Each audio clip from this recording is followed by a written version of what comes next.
So we're here today to talk about Noortje's new book, Digital Sociology. I'm Hannah Knox. I'm a lecturer in digital anthropology and material culture at University College London, and I'll let you introduce yourself. I'm Noortje, Associate Professor in Center for Interdisciplinary Methodologies at University of Warwick. Thank you. Okay, so I thought we could kind of kick off with a general question about the difference between digital sociology and some other kinds of developments in digital methods that have emerged over the past few years. And so I wondered if you could just talk to us a bit about how much you see digital sociology as being in itself defined by methodologies. Yeah, this is a great place to start. Because digital sociology, for me, is very much about moving beyond method, being the thing that really defines digital ways of knowing society. So, digital sociology I see very much as a project of widening our understanding of who or what participates in digital ways of knowing society, and that it is the wider interactions between data and people and technologies that define it, and that these interactions very much exceed or overflow and don't quite fit the clean narrative or the clean story that is often told about new methods making possible new forms of social analysis and intervention. Okay, and do you think there's any kind of particular new considerations that sociology is having to take into account as a result of the advent of digital technologies? Well, the example with which I start the book is a Samaritan Radar, which is an app and an online data tool that was designed for a charity, the UK-based Samaritans, to identify suicide risk on Twitter. And the story and the events surrounding this tool and this release, I think they give a very clear view of what are these wider dynamics around the digital today, in that when this tool was made available, there very quickly ensued all sorts of critical debates and also controversy online about the wider social effects of this tool. So, for instance, when Twitter users are identified as at risk of suicide, how does that stigmatize these users? And that kind of a dynamic where a particular analysis of a phenomenon then acts upon that phenomenon, well, that's a kind of dynamic that sociologists have, well, for many decades and even centuries have drawn attention to. So these dynamics where a form of analysis or a tool is introduced into a social environment, and then the often very disturbing and also harmful effects that this has on social life. That's really the kinds of topics that I think digital sociology can draw our attention to and help us understand. Okay, so that's really interesting because there have been quite a lot of discussions over the past kind of 10 years about the possibility that digital methods might be undermining sociology or relocating sociological expertise elsewhere.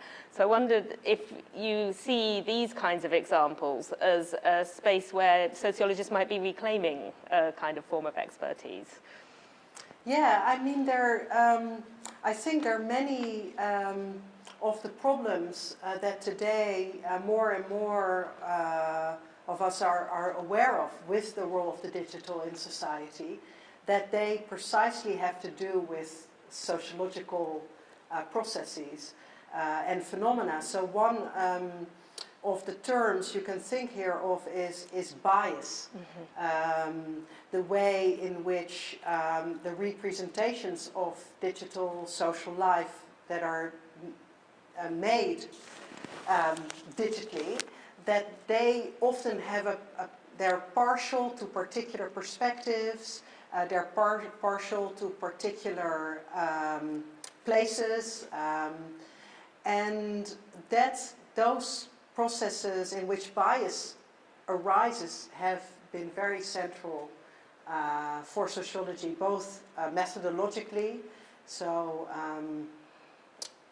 how do we deal with our data being partial and incomplete and skewed, but also much more broadly speaking, in that bias is not just a negative phenomenon. It's not just something that weakens our knowledge claims and therefore needs to be dealt with. It's also a formative dynamic, and then it's certainly also not just sociology, but also media studies or spaces of computing and society, where there is both a lot of interest, but I think also a lot of expertise about how these processes of discrimination, of stigmatization, how they operate in media environments, and also how they are part of the very phenomenon we need to understand in digital societies. Yeah, I think that's something I definitely took from your book, that there's a long history of sociological methods, that a lot of effort goes into training sociologists into these methods, and that those methods don't necessarily disappear when we get digital sociology. In fact, we need to kind of reconfigure and rediscover those methods in relation to the digital, and bias is such a great example of that. Yeah, just to add one point to that, I think what's very challenging is that in digital environments and on digital platforms, technology is very much a participant in these processes of producing partial views and biased representations. And I think on the one hand there is already a lot of expertise around that, also in science and technology studies, but in what I think makes digital sociology challenging for many different practices and disciplines is that it is now also through technologies proliferating in everyday practices and everyday media environments that generate those problems of bias. Yeah. Yeah, just to add. Okay, great. Yeah.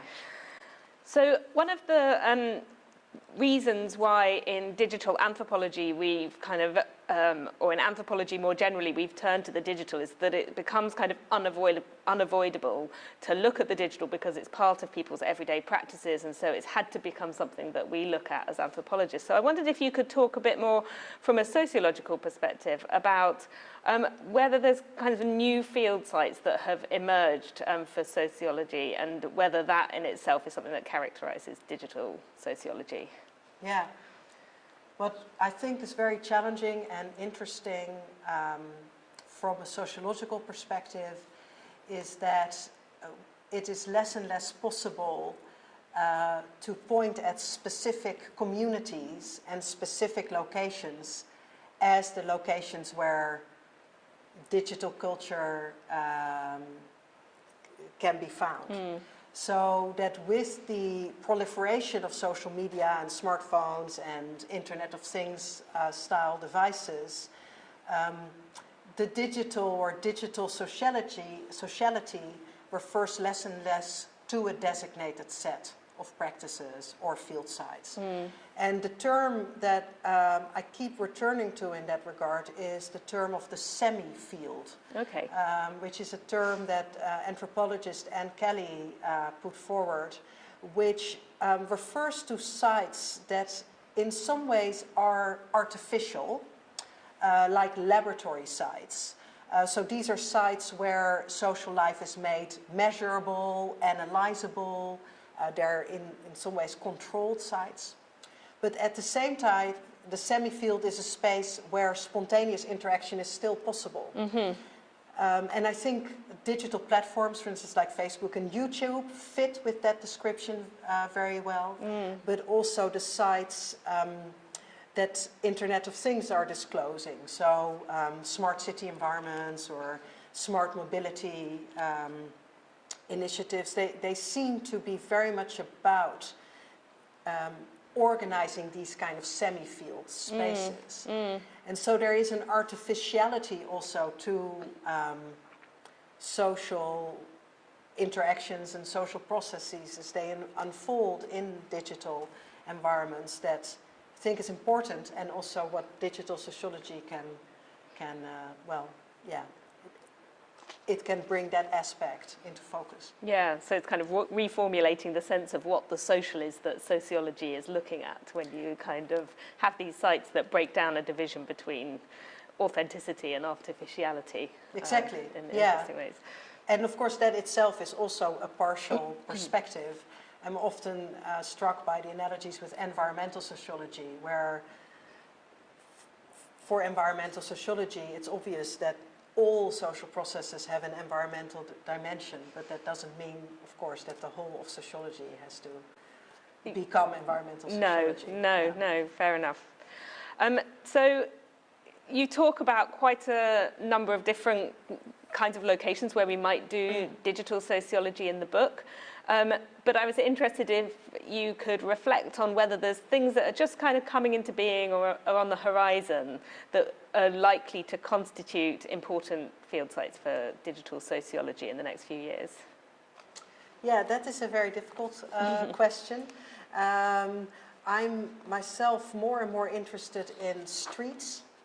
The street as a place which the architect Richard Rogers said, this is where society comes into itself, and how all sorts of intelligent mobility initiatives and driverless cars experiments use streets and use transport environments to to take this project that I just referred to as the curation of semi-fields into a next level, one I guess can say. And what I'm worried about, but where I think where also sociology can make critical contributions, is that where with social media and mobile media there was a very strong investment in the mundane, in everydayness, and also the unruliness that comes with the everyday as something that can make these technologies social. That is a dynamic where we may well be moving beyond, and that also might mean that far more classical considerations with, big science, big computational science, and how it is transforming society, that those kind of questions will become more important again. Okay, yeah. I mean, I think that raises some really interesting questions about what kinds of mixtures of expertise are necessary to be able to study these emerging kinds of digital artifacts. And you make quite a strong claim in the book for the need for interdisciplinarity. And one of the things that I found really interesting was that you're not just talking about an interdisciplinarity that involves sociologists and computer scientists or data scientists, but also one that requires the involvement of other, perhaps kind of more surprising disciplines, the arts, for example. So I wondered if you could just elaborate a bit on what you see as the benefit that some of those other disciplines that might not obviously be part of digital sociology as a pairing of words can provide. Yeah, I'm also glad with this question, because I do understand digital sociology as very much a practice that involves different competencies from, clearly data analysis, but software development or ethnography, but also design as contributing to it. And part of the reason why I think it's important is because it gives us a different story than the story of computational social science. Because in computational social science, which is a very influential framing of digital ways of knowing society, it's in a way quite clear what makes the key difference. In that once one can combine computing and social science, one can say, oh, it is masses of transactional data, it is data analytics, It is the automation of processes of data collection and analysis. You get these very technocentric accounts of what is special about digital ways of knowing society. And I think when you bring these other disciplines into the mix, you see other aspects that mark digital knowing, which is that it often involves visualization, that it is very much about new ways in which the facilitation of social life in platforms, so the design of social spaces, makes also possible new ways of knowing social life. So that aspect of design, and of course lastly interpretive processes. When I mentioned the Samaritan example, where how we interpret data and how data analysis affects wider interpretive processes. So it is these other aspects of visualization, design, interpretation that I think are very important components of digital ways of knowing society, and that too often in computational social science discussions, that contribution doesn't come out enough. Yeah. It is not clear how that makes also a difference to how we know. Yeah, no, I think that's a really important point. So probably to kind of conclude the conversation, I think one of the things that I've been very struck by in these kind of interdisciplinary projects around the digital, so digital humanities, digital sociology, digital anthropology as well, is that one thing that really runs through it is an ambition for intervention, and that's something that's often quite unsettling within anthropology, where there's been a kind of complex relationship between the study of groups of people and actually trying to make some kind of participatory intervention in people's lives. So I wondered if you could talk a little bit about how that figures within digital sociology and what kinds of things are happening there in that field of social intervention. Yeah.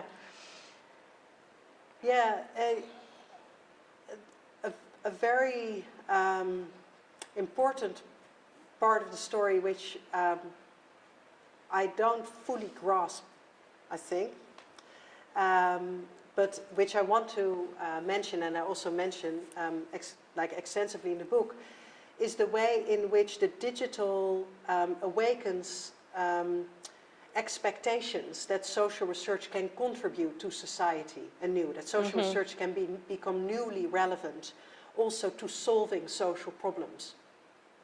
And that expectation is an expectation around intervention.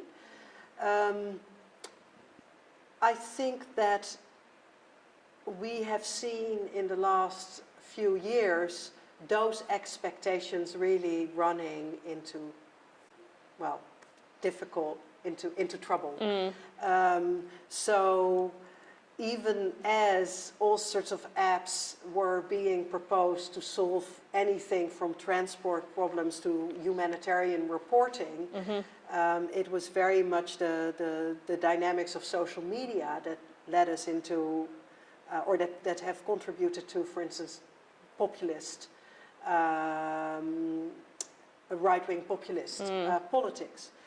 And what I think is very interesting for sociology is that this creates a space where it is more possible than perhaps before for sociologists to say, look, the expectations that came earlier, where it was thought that digital analysis made possible informed interventions in social life and thereby solve social problems, that narrative was too simple.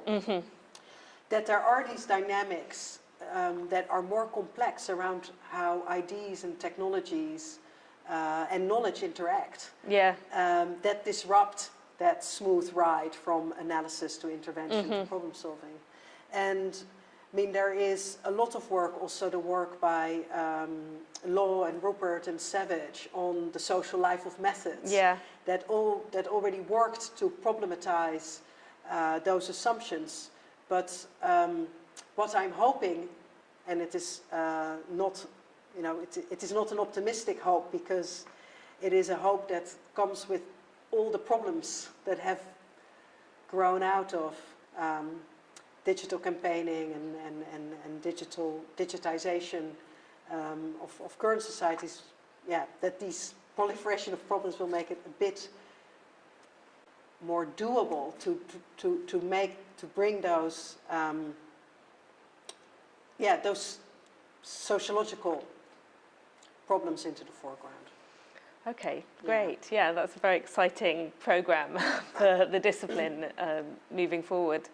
I mean, it's a very rich book, and there's a lot of different parts of sociology and kind of these digital domains that we've just scratched the surface of really today in the book. Is there anything else that you wanted to add or talk about that we haven't covered in the questions, or do you feel that's kind of characterised what the key kind of issues that you're trying to grapple with in the book?